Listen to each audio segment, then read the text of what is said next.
What is up? Dang it. Oh, that's ridiculous.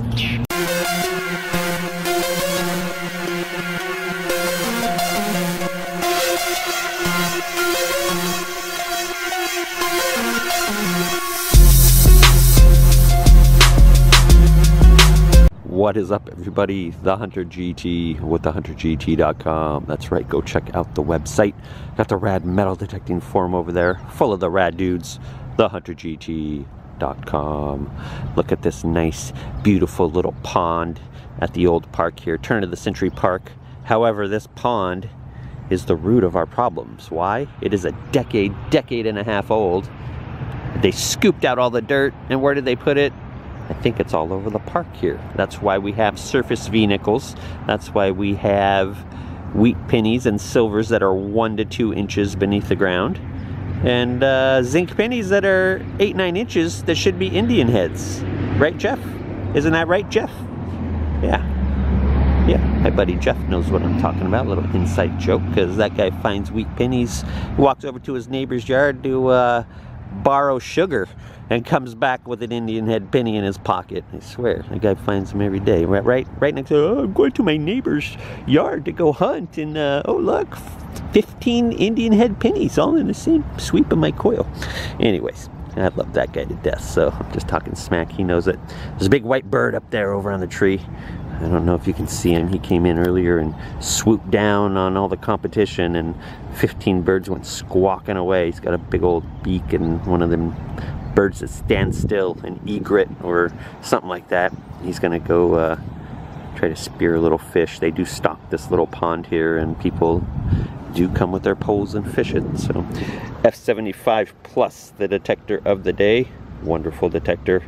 This is crawled to the top of my favorites list. It's right neck and neck with my T2 Classic. You know, I'll grab one day and say, oh, you're my favorite, and then the next day I grab the other one, oh no, you're my favorite. And yeah, it's a back and forth battle between those two. And any other detector, you know me, I love any detector in my hands. My favorite for, oh my god, this is the best detector ever used. And yeah, I love them all. So I just love detecting so much, and gives me such a smile on my soul. So there you go. We're gonna hit up this grove over here today, and along the side of the pond here. I mean, I don't think they filled it all in right here. So I found some wheat pennies along the edge before, 4 or 5 in one day. Actually, you saw that on video. It was up towards the end on the other end there.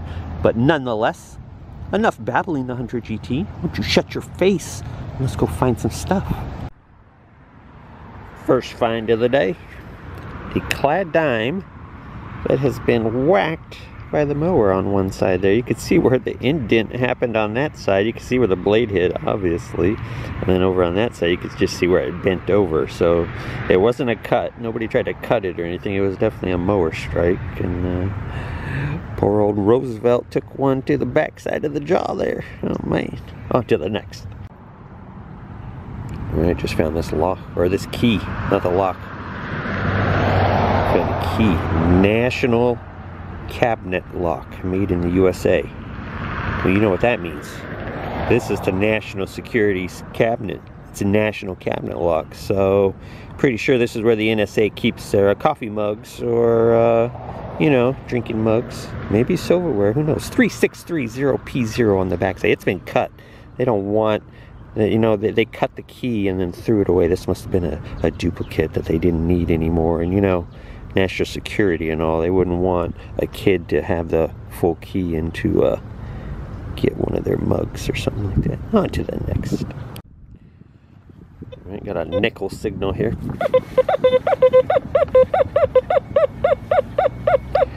29, 28, 29, 30. That's usually right where a nickel comes in. Those 3 numbers on this one. See, some guys say their F75 says 30. Other ones say, oh, it's a 31. Oh, it's a 29. So it's in that range, basically. Pretty decent. Nickel or a pull tab, one of the two. Nickel or pull tab. About 2 inches right there. Let's find out. Nickel signal, and it was a nickel.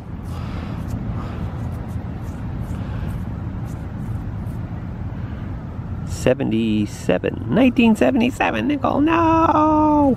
Stop with the 77 crap. There it is. Clad nickel, 77. Alright, another nickel signal.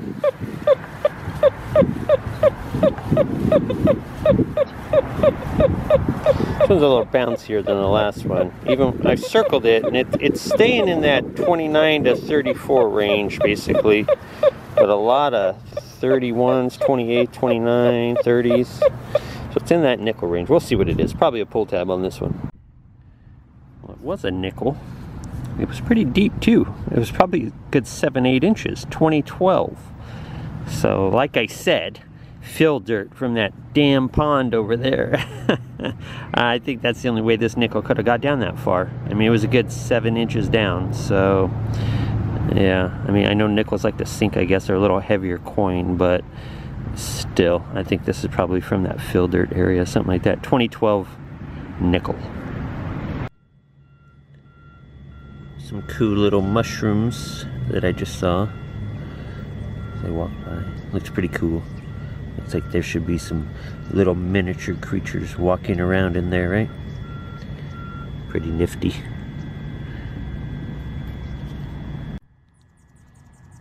Alright, so right there, that hole's about 7 inches deep. Alright? About 6-7 inches. What did I pull out of it? I pulled out this dime, which, no problem. It rang pretty decently, but above it was this. I think this is a rusty crochet hook because it flattens out real good. It has a hook right there on the end. It's got like some electrical tape on it, so it makes me want to think it's an electrical device or something, but I think it was used as a shank maybe, or a grip of some sort. I don't know. It looks like a hook, and it flattens right there like grandma's old crochet hook. I don't know what it could be. Anyways, this right here was above this dime. I don't know what orientation it was. I dug this first, and then I rechecked the hole, and the dime came out. When this first came out, I was like, oh, bummer. It rang up like a dime. Oh well. The dime came out next, and I was thinking to myself, it must have just been just right or something, right? The orientation must have been perfect to where maybe this was like this or this, to where I could pick up the dime underneath it. This came out a good inch or so above the dime, actually. I actually had to re-dig with the trowel in there to get the dime. But right there in that orientation, just right next to each other like that, look, I'm not even getting anything on the ID right now. It's not coming in probably, but it's just a blank screen. Like I said, I'm cherry picking real quick, disc all the way up to dime, right? So if I move the dime over, no problem hitting it. It definitely gets it. So what was it? This is like the Tootsie Roll Lollipop commercial. The world may never know how many licks it gets to the middle. The world may never know. You know, you see these videos, you see these forum posts about guys saying, oh, my detector performs so good in a bed of nails. It passes this nail test. It passes Monty's nail test. It performs in my test garden. I put a nail at 45 degrees, 90 degrees, 180 degrees, blah, blah, blah, and it passes, it passes, it passes, it passes.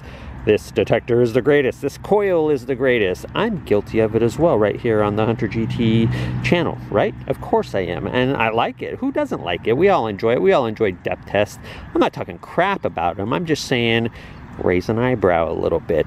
Was it the supreme unmasking, separation, depth performance of the F75? We all know it has that in spades. This has been a favorite of many a veteran detectorist for many a year now. It's a decade old. This is a 10 years old, this F75. Not this one. This is a F75 Plus. This is a brand new one with DST, and it's basically an LTD. It has everything. It has boost, it has cache, yada yada. It has, this is the best F75 you can basically get right now. And we know it's a performer. Everybody knows this is a true performer. It was the pinnacle now for a decade that other detectors were put up against. Can it beat the F75 in depth? Can it beat the F75 in separation, in unmasking, in this, in that? Can it beat the F75? Can it beat the LTD? Can it beat the standard version? Can it beat the SE version? Yada yada. So anyways, was it that? Was it all the great performance that we know this detector has. I mean, this is a Hall of Famer, right? The F75 is like, this is a Hall of Famer right here. Top 3 for sure ever made. As far as Hall of Fame induction, this is first ballot. You know, this is one of the top 3, top 5 detectors that's going up there to the microphone. You know what I'm saying? So did it find the dime because of that, or because the dime was in a certain orientation? Because I'm disked pretty high right now, so it leads you to believe that the dime was just in a certain orientation. But would lowering the disc matter? Yes, it would to a certain degree, but bear with me here.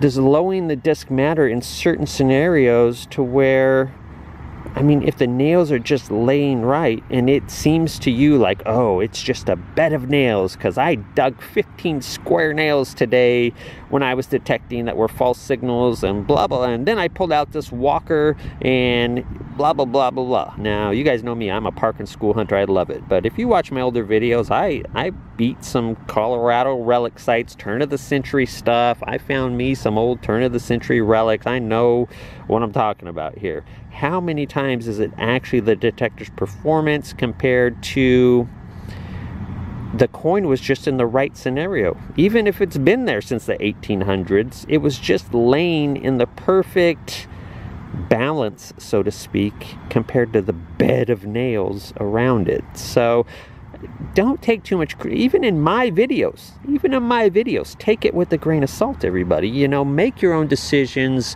make your own conclusions, and say, you know, how often am I gonna hunt a 14-inch quarter like Calabash Digger's video? How often am I gonna hunt a crazy bed of nails like HunterGT's putting through his videos with Monty's nail board test? How often am I going to do that? You know, it's like the guys that contact me and email me and say, do I need a waterproof detector, Hunter? Well, how the hell would I know? Do you plan on getting your detector underwater? You know, do you plan on going underwater with your detector or not? You know, answer that yourself, you dolt. So, I can't answer stupidity. That's a dumb question. Come on. Do I need a waterproof detector? Let me see. No, you don't. So, there. No, you don't. Go get it wet. No, you don't need one. Learn your lesson the hard way and wake up, dude.